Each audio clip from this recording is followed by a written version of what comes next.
Hi, welcome to Learn Easy. இன்னைக்கு நம்ம பார்க்க போற டாபிக் யூனிட்ஸ் அண்ட் மெஷர்மெண்ட்ஸ்ல மெஷர்மெண்ட்ஸ் ஆஃப் லெங்த். நம்ம டாபிக்ல டீடைலா போறதுக்கு முன்னாடி let's see எக்ஸாம்ஸ்ல எப்படி क्वेश्चंस கேட்டிருக்காங்க, அந்த கேட்கப்பட்ட क्वेश्चंस எப்படி ஆன்சர் பண்ணலாம்.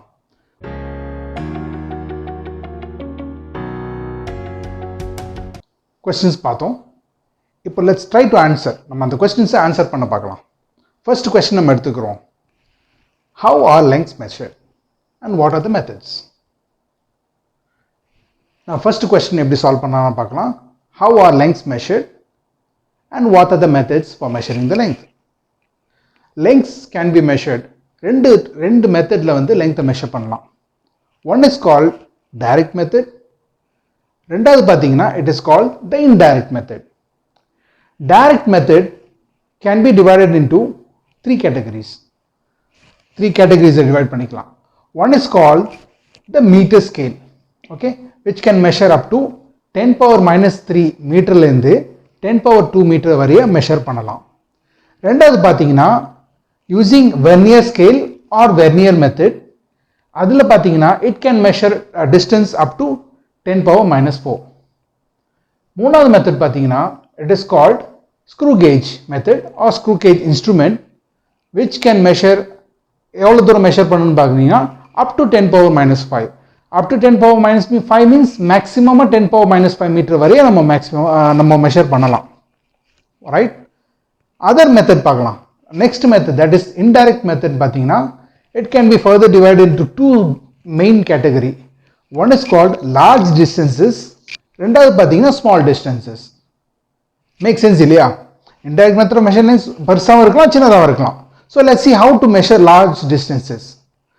One important method is called the parallactic method, which is also very important in terms of exam point of view. ரொம்ப important ஒரு question, and அதில் பேஸ் பண்ணி நிறைய ப்ராப்ளம்ஸும் இருக்கு. ஓகே, ஸோ நம்ம வந்து ஃபர்ஸ்ட் சப்டிவிஷன் பார்த்தீங்கன்னா parallactic method, ரெண்டாவது பார்த்தீங்கன்னா triangulation method, and third is called echo method. echo method வந்து அவ்வளோ டெக்ஸ்ட் புக்கில் அவ்வளோ இன்ஃபர்மேஷன் இல்லை. So for that reason I am not going to detail. அந்த டீட்டெயிலை நான் எக்ஸ்பிளைன் பண்ண விரும்பல.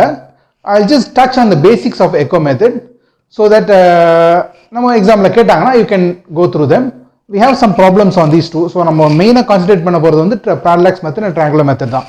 echo method can be further divided. இன்னும் மூணு வகையாக பிரிக்கலாம் echo method based on the waves used. எந்த waves வச்சு நம்ம மெஷர் பண்றோமோ அதை வச்சு நம்ம echo method பிரிக்கலாம். Further echo method பத்தி நீங்க போற கிளாसेसல நீங்க படிப்பீங்க. ஓகேவா? சோ அதனால don't get into so deep into this one. ஒரு மேட்டாப்ல பார்க்கலாம். Laser is called light amplification by stimulated emitted radiation. That is called laser. Laser எதை வச்சு மெஷர் பண்ணுனா it uses light waves to measure the length. ரெண்டாவது பாத்தீங்கன்னா sonar, sound navigation and ranging. sonar இது வந்து என்ன யூஸ் பண்ணீங்கன்னா it uses sound waves for measuring the distances. மூணாவது பாத்தீங்கன்னா radar. ஓகே, radar பாத்தீங்கன்னா radio detection and ranging. இது என்ன யூஸ் பண்ணுதுன்னா ultrasonic waves யூஸ் பண்ணி the distance மெஷர் பண்றோம். அதர் சைடு பாருங்க, small distances எப்படி மெஷர் பண்ணலாம்னு பார்க்கலாம். small distances can be measured using three main topics. ஒன்னு பாத்தீங்கன்னா மைக்ரோஸ்கோப், ரெண்டாவது பாத்தீங்கன்னா எலக்ட்ரான் மைக்ரோஸ்கோப். அது எலக்ட்ரான் மைக்ரோஸ்கோப்னா மைக்ரோஸ்கோப் விட இன்னும் ஸ்பெசிஃபிக்கா இன்னும் டெப்தா நம்ம போய் மெஷர் பண்ணலாம். That is why it is called electron microscope. மூணாவது பாத்தீங்கன்னா molecular size of oleic acid, அது ஒரு மெத்தட். இந்த மெத்தடும் also is very important for exam point of view, and நிறைய ப்ராப்ளம்ஸும் இதுல இருக்கு. ஓகேவா? ஸோ இதுல வந்து இந்த டீடைல்ஸ் பார்ப்போம். என்னென்ன அடுத்த கொஸ்டின்ஸ்ல வந்து என்னென்ன கொடுத்துருக்காங்க, அதை எப்படி ஆன்சர் பண்ணலாம்னு பார்க்கலாம். Let's go into the next topic.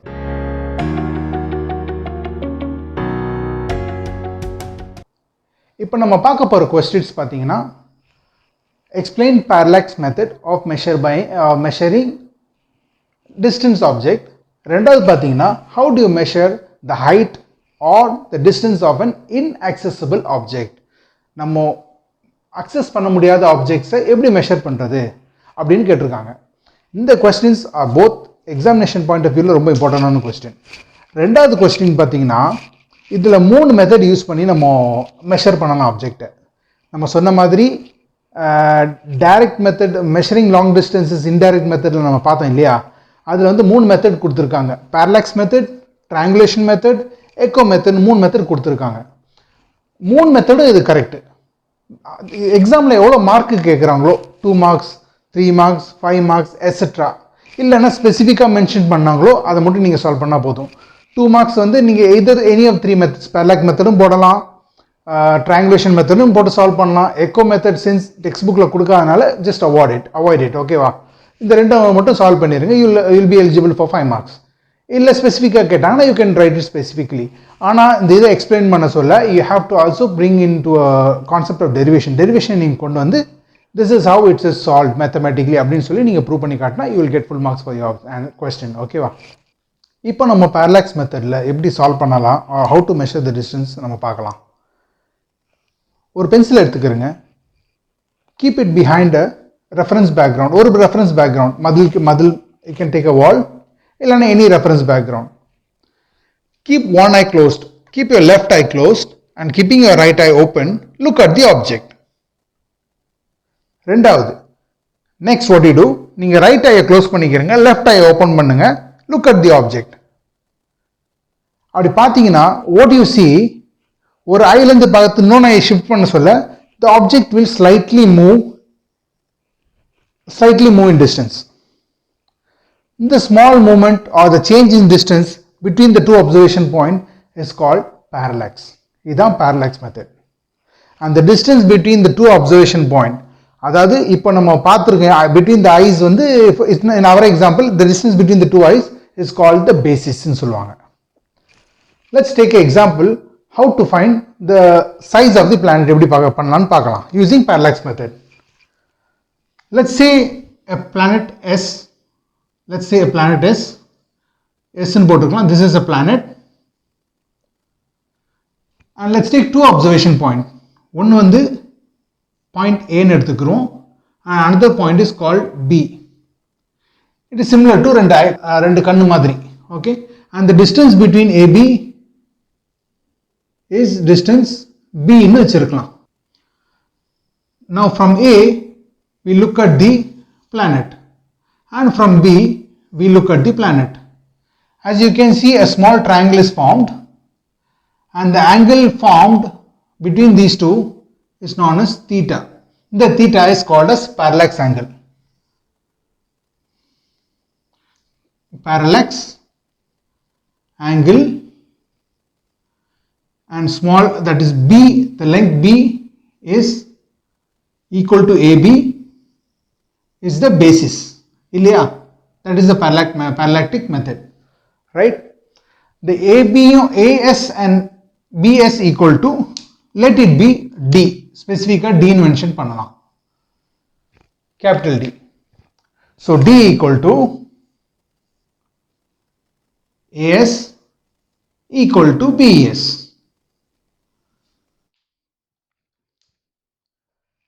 நம்மளுக்கு தெரியும் ஒரு ஆப்ஜெக்டை பார்த்து பக்கத்துலேருந்து, இப்போ ஃபார் எக்ஸாம்பிள் பக்கத்துலேருந்து ஒரு ஆப்ஜெக்டை பார்த்தீங்கன்னா ஆங்கிள் சின்னதாக இருக்கும். ஆப்ஜெக்ட் தூரம் போக போக பார்த்தீங்கன்னா angle between the distance between the two lines வந்து சின்னதாகிட்டே இருக்கும். Therefore, the farther the object, the angle gets smaller and smaller and smaller. Therefore, for a very far away object, ரொம்ப தூரமான ஒரு ஆப்ஜெக்டாக இருந்துச்சுன்னா இந்த ஆங்கிள் வந்து ரொம்ப சின்னதாக இருக்கும். Therefore, let us take that theta is very small அப்படின்னு போட்டுக்கிறோம். அதனால since it is very small, இந்த SAB இருக்கு இல்லையா, இந்த டிஸ்டன்ஸை வந்து நம்ம என்ன அசியூம் பண்ணலாம்னா AB is an arc of the circle ன்னு நம்ம அசியூம் பண்ணலாம் with a radius D அப்படின்னு நம்ம அசியூம் பண்ணலாம் because theta is very small. அதனால B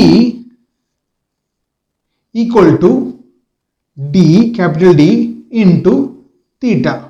This is a geometrical formula for an arc of a circle from the center S. Ilya. This, therefore, D equal to B by theta, and let this be equation 1. Right? நல்லா பார்த்தீங்கன்னா இது வந்து d வந்து radius of the arc ஆவும் இருக்கலாம், also the distance of the observation point A or B from planet S, அவ்வளவு தூரத்தை distance எடுத்துக்கலாம். So this is also d and therefore this is also d. இது ரெண்டும் d தான். Alright, both the same. அதான் இங்க மென்ஷன் பண்ணியிருக்கேன். Next நம்ம d தெரிஞ்சிருச்சு, or distance தெரிஞ்சிச்சு. டிஸ்டன்ஸ் தெரிஞ்சிட்டா நம்ம diameter of unknown planet எப்படி கண்டுபிடிக்கலாம்? அதுக்கு ஒரு மெத்தட் இருக்கு. யூசிங் சிமிலர் மெத்தட், இந்த மெத்தடை வச்சு நம்ம சிமிலராக கண்டுபிடிக்கலாம். அது எப்படின்னு பார்ப்போம். Let's take the same planet. அந்த பிளானட்டை வந்து நான் வரைகிறேங்க. This is our planet. We know that S is our planet. இல்லையா? Now what I'm doing, small a, small b, two sides of the planet. இப்போ ஒரு observation point வைக்கிறேன். Let the observation point be O. The observation point லந்து I am looking at one point A and also I am looking at another point B. The angle formed between A and B, looking at the angle formed between A and B is marked as alpha. Okay, since you know the planet is very far, planet ரொம்ப தூரமா இருக்கறனால alpha is very small. அதனால என்ன பண்றேன், I am taking OA or OAB, that is nothing but OAB என்ன distance d இல்லையா, நம்ம ப்ரீவியஸா பார்த்தோம்ல அதே மாதிரி தான் இதுவும். OAB இந்த d எடுத்துக்கிட்டு we'll assume that this is an arc of a circle and a straight line consider பண்ணிக்கலாம். arc of the circle. இந்த இது என்ன இருக்கலாம், let this be a small d. ஏன்னா நமக்கு d தான் தெரியணும், diameter of the unknown planet. Using the formula of geometry, using the formula of arc or இது பேர் என்ன quadrant னு சொல்லுவாங்க இல்லையா, with a circle or arc of the circle with center O, using similar formula like this, the formula use பண்ணீங்கன்னா what we find out, d is equal to d into alpha. Correct தானே? அதே மாதிரி தான் இதில் எழுதியிருக்கேன். Now what we need to know, நம்மளுக்கு வந்து இந்த diameter தெரியணும், diameter of unknown planet தெரியணும். Therefore I am leaving at this. So இந்த equation யூஸ் பண்ணி you can find out the diameter of unknown planet. நம்மளுக்கு இந்த diameter of unknown planet இதை வச்சு கண்டுபிடிச்சிடலாம். We know this diameter d, therefore we can find it out. சரி, இந்த alpha எப்படி சார் நம்மளுக்கு தெரியும் அப்படின்னு பார்த்தீங்கன்னா, that's very simple. இந்த பாயிண்ட்ல வந்து let's assume நம்ம டெலஸ்கோப் வச்சு பார்க்குறோம் ஒரு பாயிண்ட்டை. ஸோ நம்மளுக்கு தெரியும் எவ்வளோ தூரம் டர்ன் பண்ணுறோம்னு நம்மளுக்கு தெரியும், அந்த ஆங்கிள் நம்மளுக்கு தெரியும். Okay, therefore we can measure the angle.